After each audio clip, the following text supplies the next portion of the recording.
is said that Jiu-Jitsu has its origin in India and went through China before arriving in Japan. No one knows that for sure, but what we do know is that this is where the martial art developed and gained strategic importance to the empire. In feudal Japan, it was considered a crime to teach its techniques to foreigners, a crime punished by death.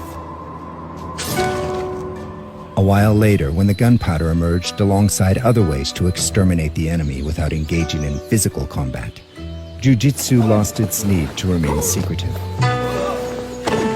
At the end of the last century, the best students of Master Jigoro Kano decided to leave Japan to propagate what only they knew, that Jiu-Jitsu is the most efficient martial art in a real combat situation. One of his best pupils was Count Maeda Koma, who traveled the world making performances and proving the martial art superiority in many countries.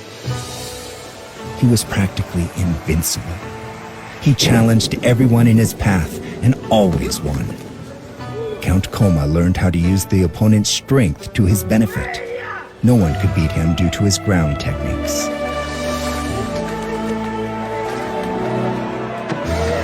In 1914, he went to Brazil, to Belém do Pará. There, he met Gastão Gracie, who helped the Count set down. As a grateful gesture, Count Koma offered to teach Gracie's eldest son Carlos, who later on taught his three younger brothers, Osvaldo, George, and the youngest, Helio Gracie. No one knew that yet, but the Gracie family would take Jiu-Jitsu to another level, and that happened in Rio de Janeiro. Just like Count Koma, Helio Gracie fought hundreds of combats in Brazil and challenged whoever was willing to try to beat the technique he had learned and improved. Many fights took place, but in a pre-internet age, Jiu-Jitsu was still a secret to the rest of the world. Now, not only Japanese, but also Brazilian.